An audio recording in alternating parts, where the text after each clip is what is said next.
pamwe danga asingagwari handisi kuti pamwe dai zvindirimo mukati dai zvindichitotema nzimbe ndichiita promotion pamwe ndaane 2 years dzepromotion ndirimo munzimbe muya muyekera kuhurwets kuda ndichitema mai mwana ndakabayikana ndirimo hamozviona say guys for the people. So I can't believe we could do my videos like this, but then I'm excited because I think I'll be doing some of these videos and some of the story times and akasangana now mamwe acho anorwadza mamwe arwadzi mamwe anonakidza. For the past 5 years zandakadzoka kubva kuThailand ndikagara muno muZimbabwe.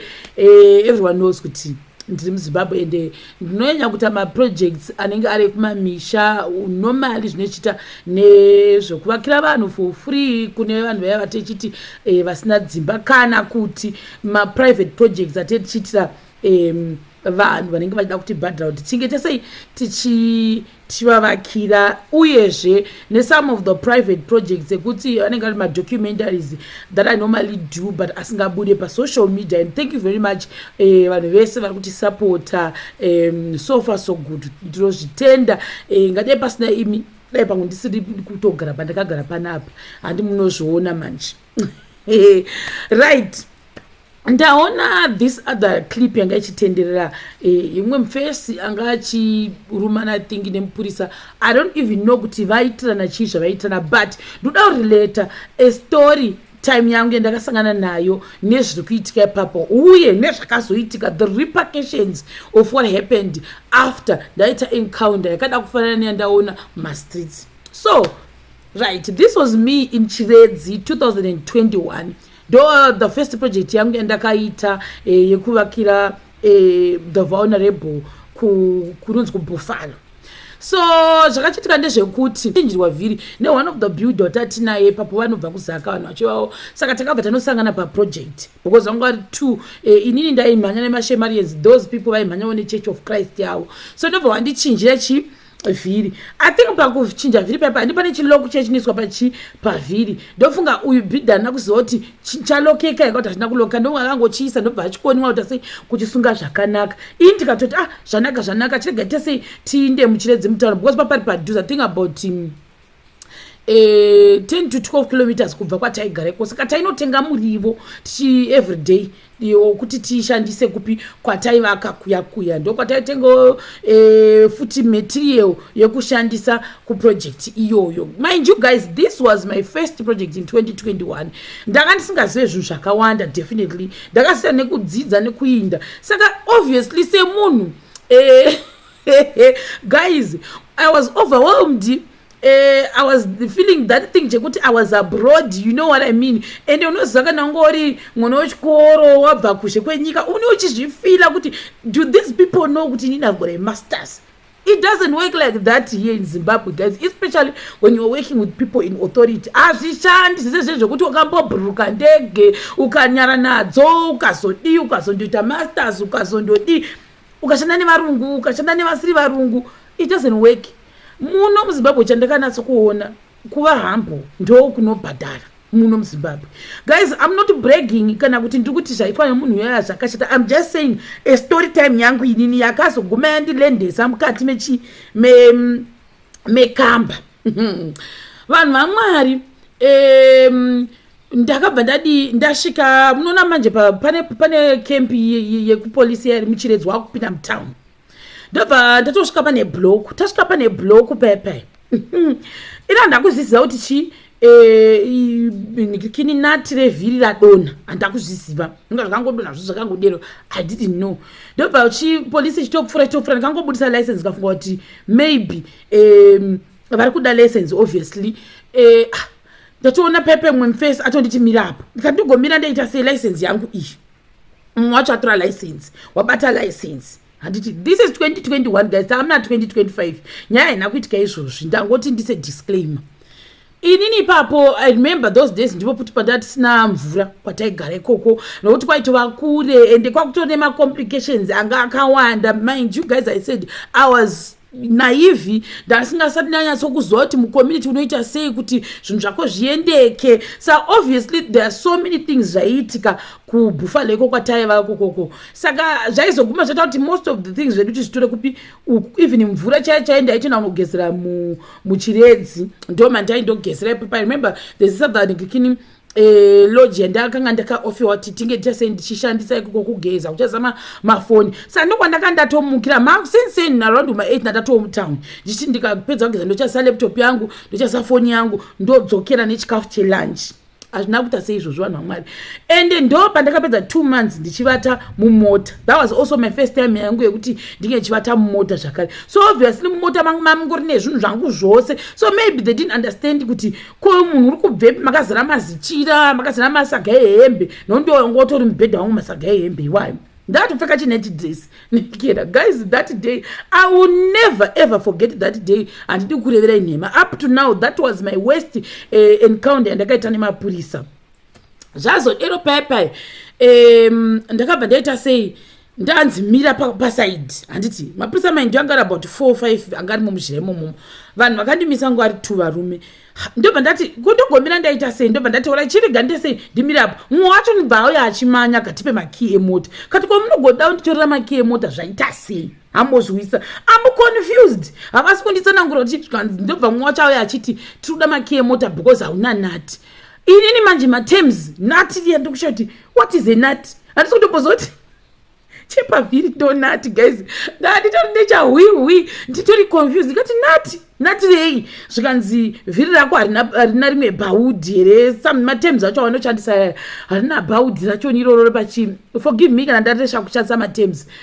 Ndikati ndozviona sei ini ndiri mumota kuti nati radona. Ndomubvunzo ndakabvunza chi vamupurisa vaive. Vamupurisa vakati kutoita zvekuseka. Ndachiraga ndimire pakona apa ndione zvinhu zvamuri kutaura because handisi kuhwisa tichi chamuri kureva. Hambozvisa. Ndo pakatangira nhau yose ipapo pakuti ndata mirai ndibude ndimire apo ndigotasa nati racho ramuri kutaura. First time yangu kuziva zvokuti nati whatever bhaudhi iroro ndo yanga iriwo first time yangu yekusangana nemapurisa ndichinzimira apa tipe license tipe mota. Ndakavhunduka. Anhu vaMwari ndakavhunduka kwete zvokuseka. Ndavhunduka paya tikatoshaya kuti kuchi chakuitika. Ndoona the next thing ndakomberedzwa guys. Ndakomberedzwa mwauya neuko mwana uko ndakuona mwe guys. That was the most weirdest thing chakaitika muupenyu hwangu. That guy manje akati chimujaindi guys, but we ended up being friends. That's the funny part yestory yangu iyoyo. Mpurisa wamanya waenda pamberi apapa wadai waita fly chibeti kira chiboneti. I'm confused. Ndikuti akuzvifambisa sei zvikanzi watoramba kumira unotiza nemota. Maiwi guys ndikati handisi kuda kutiza ndoda kuti ndihwisise kuti zvikanzi watotiza tatokusunga. Jesus apa ndakuridza mhere ndega ndatakuridza mhere kati handisi kuda kutiza nemota.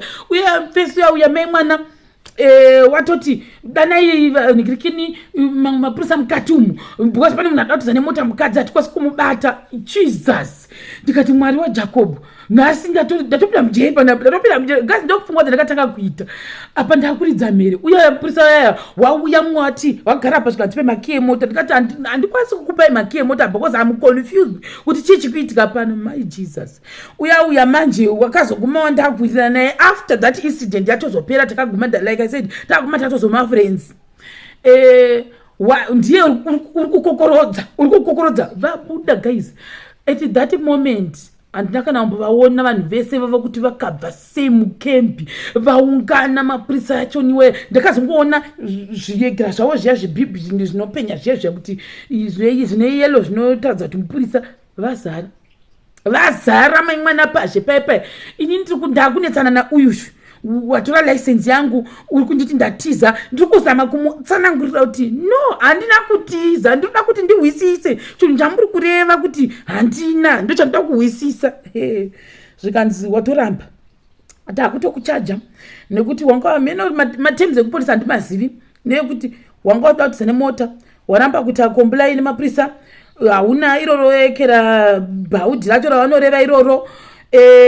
dzakawanda nyaya dzacho dzanga dzazobuda mai Jesus paya zvikanzi alright iwe waramba chidhiraivha wega uchipinde toda kukuratidza ndikati alright ngatipinde ndadhiraivha paya tapinda mukamba manje ndikati nondoita sei I don't know anyone muno muchiredzi ndo ndafunga kuti no vaindiofa veve ndikirikini loje kuti ndinge ndichigeza ndese chirega ndifonyere iva ndivatsanangura kuti ndotsekwe ndiya ndasvikana nayo kuno uyaiwo zvemundibatsire vanhu ava havasi kundihwisisa guys kwanzi tipe makii handakwasa kuwapa because inini mupfungwa mangu ndaiti no tanga manditsanangurira kuti reason yamuri kuti inini mandisuka apo tuna handisi kuiziva kuti ndeyei.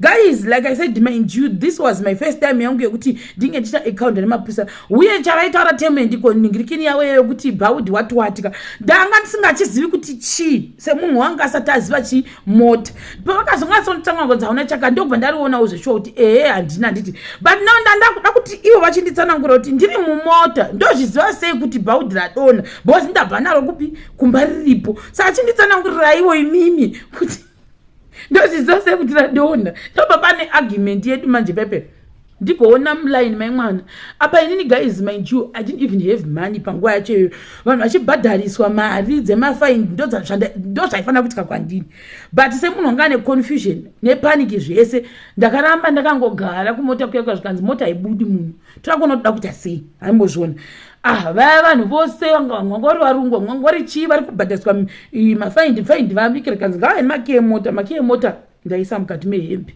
vanhu vamwari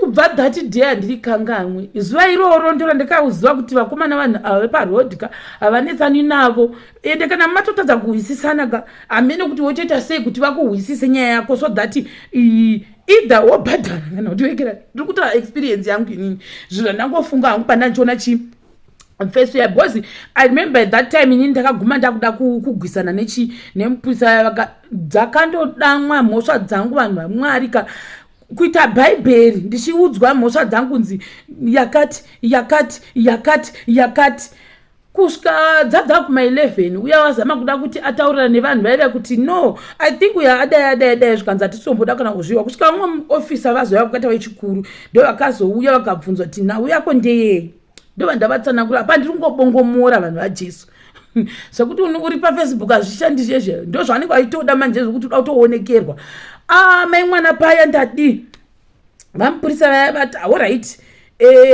saka inini handiti you guys munoziva kuti ndine problem yekuti dumbu rangu rinombozvimba rakatozvimbawo hambozviona zvakangoitikawo by coincidence kuti dadotsvaka mushonga ndobva ofisa yavatoti uyu munhu ane mimba uyu handiti vari kunditaura ndiri kutaura kwanzi munhu une mimba munhu une mbuya am confused kuti ndiri kunzi ndine mimba panhu paya wanziona manje zvisinewo masimtems emimba ndofunga musi wanga akachoda neni because apa ndaigwa mheno zvandaigwa apa mabhonzo angu ndoda kugara ndoda kuvata ndongopfila ndongoita sei saka zvakazoguma zvaita kuti even vanhu veipapo vakabva vaya vakanditora ambozvona ndo zvakatozwa that condition of mind ndo yakandisavha on that day hamozviona definitely because ndaida kunotsvagawo mushonga ndobva vatotanga kutotaura neni vachitondibvunza kutoti chii chikuitika ndikati ndoda kuti ndinotsvaka chakati handinozviona vachiona dumbu rangu riya rakazvimba rakadero paya ndobva ndazotogwa nevamwe vamufundisi nemupurisa vepo vakuru vachoni vanditora mhemwana mupurisa vandakatanga kubvondorana naye ndobva andodamwawo kunzi vanhu tayananiswana paye ndokuchibva ndazonzi chikumbira ruregerero mupurisa yandobva ndamukumbira ruregerero ndikati naye ngandikumbirawo ruregerero inzwaiwo kupata kwandakaita inini ndanga ndabatwa ndiri paoffside asi ndakandoti murume wanga andikumbira ini ndaingofira sekuti vandiitira zviri wrong because ava vandifrema kuti ndiri kutiza yeti ndanga ndisirite sei kutiza ndopaindigwadza but guys kana wamukati muyamuyaka havana basa nazvo because obviously vanhu vane shoko rimwe chete saka iwo unotofanira kutoita comply navo ndo zvakazochiitika paye ndadero paye ndobva ndazonzi pinda futi muofisi mwokumbirire ruregerero vanhu vese vazoya ndikakumbira ruregerero asi ndinongoti namwari kuti yakazopera nekuti vakanga vanditi vakutonditi ko what if iwewe takubudisira rekera gidi iwo uri kuramba kuita comply watakakubudisira gidi chii chaizoitika ndakauta vanhu vamwari ziya rakabuda ndakuudzwa paipai kunzi tikatarisa iwewo zvawaita zvakati zvikazvikati tazobuda paya the funny part sendii ndakazoguma ndaita friend nemupurisa uya after a year ndazodzokera kuye kwamwe musi achazoti chaenda kunoita chii but that was after a year 2022 ndanda kuchipingi those days ndatopfura nepaekera pavo paipai mwe musi ndatomukanga infesi yake kanoti madhamurisei makachinja mota kai ndikati ndambochinja mota nditikanzikana I know you muchitoza takamboda tikati ndiwe ndairemember nawo ndikatoseka tikatozoti tikanzamukana makubva mozondivigira dringi tikatomuvigira mvura guys but ndo scenario yangu yandangofunga kuti gambotaurawo story time yangu yandikambosangana nayo igore ra2021 nekuda kweblock asi wokubva musi iwoyo handidi kurevera nhema I make sure andite dzungu ndikanga ndaaparodi and I make sure kuti ndotarisawo zvinhu zvangu. I'm not saying kuti story yandaona paindaneti is the same story yakaitika kwandiri that muna 2021 and reaction yamunhu iye handisi kuti yakonzesekwa nei nokuti vanhu vanogona kutozouya kwandiri votanga kundituka hamozviona but chandozani chekuti wamukati muyamuya they will deal with you sekudhila kwavakaita neni ani ndakazobva kumangwai 3 o'clock ndopa ndakazobva hanyangu wangu ndisina zvimwe zvandakasangana nazvo obviously because ndaigwara amozviona ndakabva ndaregerwa ndichinda asi maybe pamwe danga asingagwari handisi kuti pamwe dai zvindirimo mukati dai zvindichitotema nzimbe ndichiita promotion pamwe ndaane 2 years dzepromotion ndirimo munzimbe muyamuya muekera kurwurwetsi kuda ndichitema mai mwana ndakabayikana ndirimo hamozviona saka ndo zvanangoti ganimbotaurawo story time yangu that's it